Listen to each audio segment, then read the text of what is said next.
नमस्कार। कभी कभी कुछ शब्द सुनने में इतने मिलते जुलते हैं कि लगता है मानो एक ही चीज के दो नाम हों, लेकिन असल में उनके बीच जमीन आसमान का फर्क होता है। कानून की दुनिया में ऐसे शब्द बहुत हैं। आज हम ऐसी ही एक दिलचस्प जोड़ी को समझने वाले हैं, तुलनात्मक विधि और तुलनात्मक विधि शास्त्र। सुनने में एक जैसे हैं पर हैं बहुत अलग। तो चलिए इस गुत्थी को सुलझाते हैं और इनके असली मतलब को जानते हैं।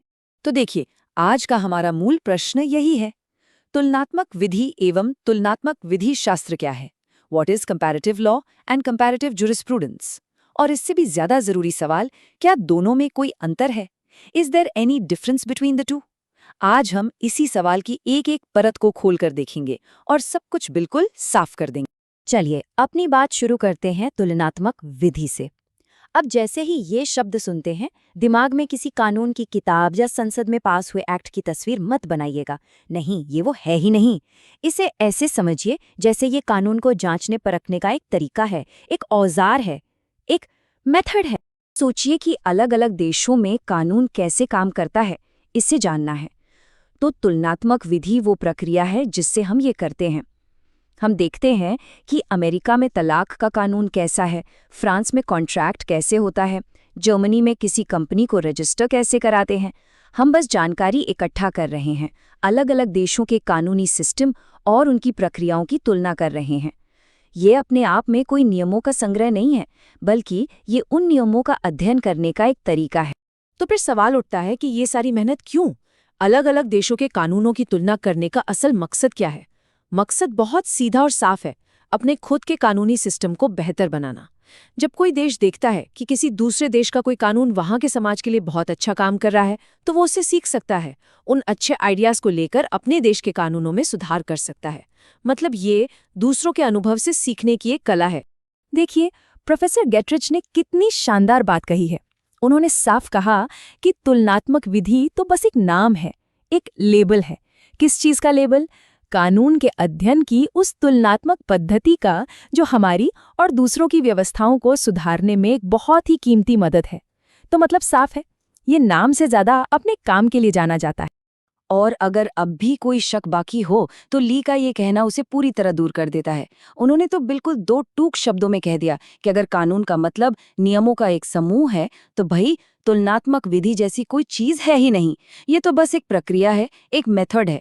इससे ज्यादा साफ शब्दों में इसे शायद ही समझाया जा सकता है। तो इस पूरी बातचीत का निचोड़ क्या है? निचोड़ ये है कि तुलनात्मक विधि एक तरह की हाउ टू गाइड है। ये हमें सिखाती है कि कानूनी प्रणालियों की तुलना कैसे करनी है। इसका सारा जोर काम पर है, एक्शन पर है, और इसका लक्ष्य है सुधार।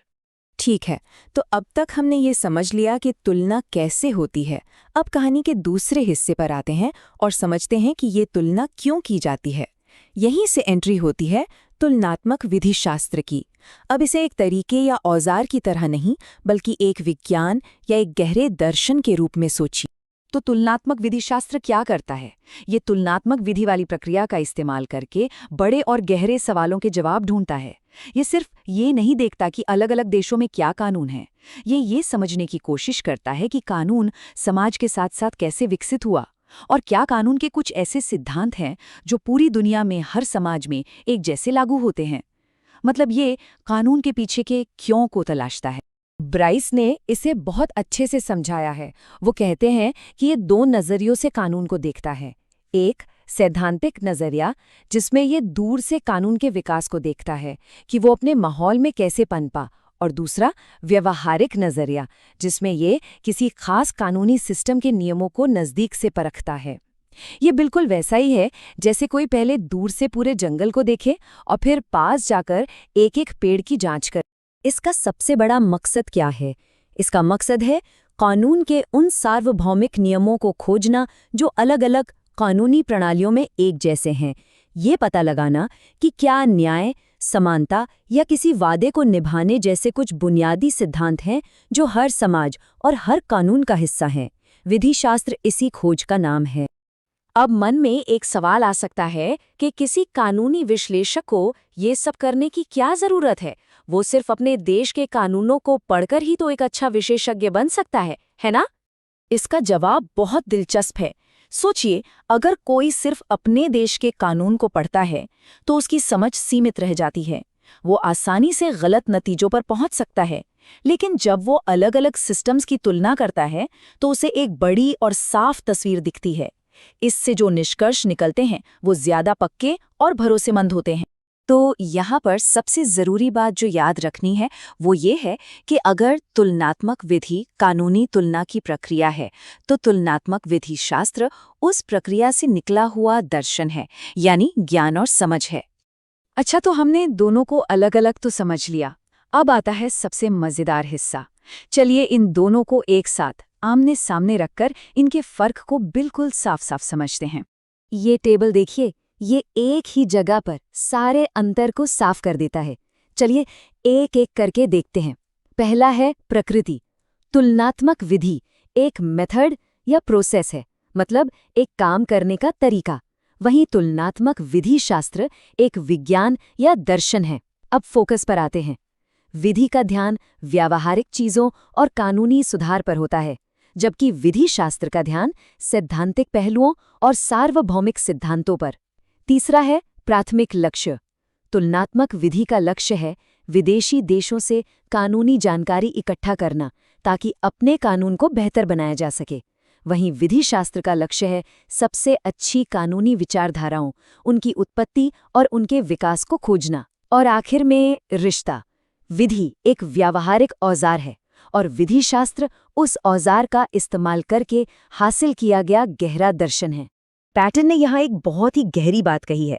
वो कहते हैं कि ये सोचना भी मुश्किल है कि विधि शास्त्र के बिना विधि का कोई अस्तित्व हो सकता है तो ये दोनों अलग अलग लेकिन एक दूसरे से जुड़े हुए हैं।